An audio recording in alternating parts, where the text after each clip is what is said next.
నమస్తే. తెలంగాణలో phone tapping వ్యవహారంలో అరెస్ట్ అయినటువంటి ఎస్ఐబి డిఎస్పి ప్రణీత్ రావు అతన్ని అరెస్ట్ చేసి అతన్ని విచారించినటువంటి క్రమంలో, ఎందుకనంటే కోర్టుకి ఒక స్టేట్మెంట్ అనేది ప్రొడ్యూస్ చేయాలి, సబ్మిట్ చేయాలి, అరెస్ట్తో పాటు మేజిస్ట్రేట్ ముందు హాజరుపరిచినప్పుడు. ఇలాంటి సందర్భంలో చాలా కీలకమైనటువంటి అంశాలను ఆ యొక్క కాపీలో పొందుపరిచారు పోలీసులు. చాలా ముఖ్యమైనటువంటి అంశాలు డిఎస్పి ప్రణీత్ రావు చెప్పాడు అని. ఆయన చెప్పినటువంటి ప్రధానమైనటువంటి అంశాలు చూస్తే గనక, సార్ వాళ్ళు చెప్పారు, నేను అలాగే చేశా, ఇందులో నా పాత్ర ఏమీ లేదు, నేను ఒక వారి కింది సిబ్బందిగా నేను చేశాను తప్ప నా ప్రమేయం ఏమీ లేదు, కావాలంటే వారిని కూడా విచారించండి, నాపై చర్యలు తీసుకుంటున్నారు, ఓకే, వారిని కూడా పిలిచి మాట్లాడాలి కదా అనే టైప్లో ఆయన చెప్పినట్లు మనకి తెలుస్తుంది. చాలా కీలకమైనటువంటి పరిణామం.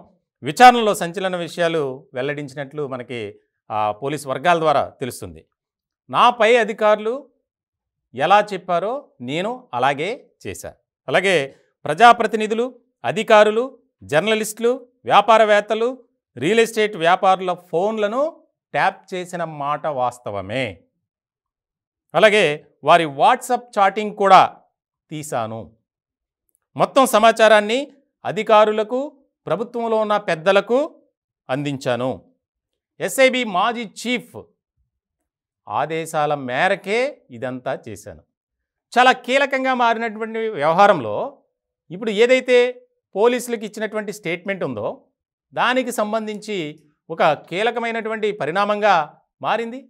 అలాగే దీనికి అనుబంధంగా ఒక కేసును కూడా నమోదు చేశారు పోలీసులు. దేశ చరిత్రలో ఈ రకమైనటువంటి వ్యవహారం జరగటం మొట్టమొదటిసారి. ఎంతో భద్రంగా ఉండాల్సినటువంటి ఇంటెలిజెన్స్ వ్యవస్థ యొక్క ప్రతి ఆధారం కూడా బయటికి వెళ్ళింది. చాలా ముఖ్యమైనటువంటి సమాచారాన్ని ఈ డిఎస్పి ప్రణీత్ రావు తన ఇంట్లో భద్రపరుచుకున్నాడు. అలాగే ఎవరు ఎవరితో మాట్లాడుతున్నారు, ఎవరు ఎవరితో ఎలాంటి చాట్ చేస్తున్నారు అనే దాని మీద నిఘా పెట్టి వాటన్నిటినీ సేకరించాడు. ఇంటెలిజెన్స్ వ్యవస్థలో పని చేయాల్సినటువంటి విధానంలో కాకుండా అక్రమమైనటువంటి మార్గంలో ఈ DSP Praneeth Rao and gang పనిచేశారు. మొత్తం వ్యవహారంలో 30 మంది అధికారులు, ఆ 30 మంది అధికారులు కూడా ఒకే సామాజిక వర్గానికి సంబంధించినటువంటి వారిగా గుర్తించారు. వారికి కూడా నోటీసులు ఇచ్చి విచారించే పనిలో పడ్డారు. చాలా కీలకమైనటువంటి పరిణామంగా మారింది. పోలీసులకి ఏదైతే స్టేట్మెంట్ ఇచ్చాడో దాన్ని బట్టి విచారణను మరింత స్పీడప్ చేశారు. దీనికి సంబంధించి అరెస్ట్ చేసినటువంటి సమయంలో డిఎస్పి ప్రణీత్ రావు నివాసం సిరిసిల్లలో ఉన్నటువంటి సందర్భంలో ఆయన నివాసంలో చాలా విలువైనటువంటి కొన్ని డాక్యుమెంట్స్ స్వాధీనపరుచుకున్నారు. ముఖ్యంగా ఇంటెలిజెన్స్ వ్యవస్థకు సంబంధించినటువంటివి. తన కార్యాలయంలో ఉండాల్సినటువంటి ఇవన్నీ అక్కడ ఉన్నాయి.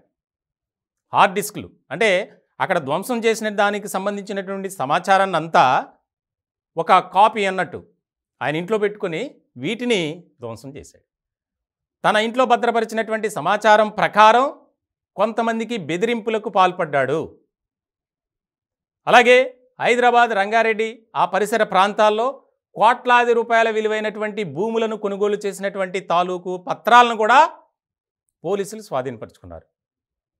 ఆదాయానికి మించినటువంటి ఆస్తులను సంపాదించాడు, అది కూడా నిర్ధారించారు.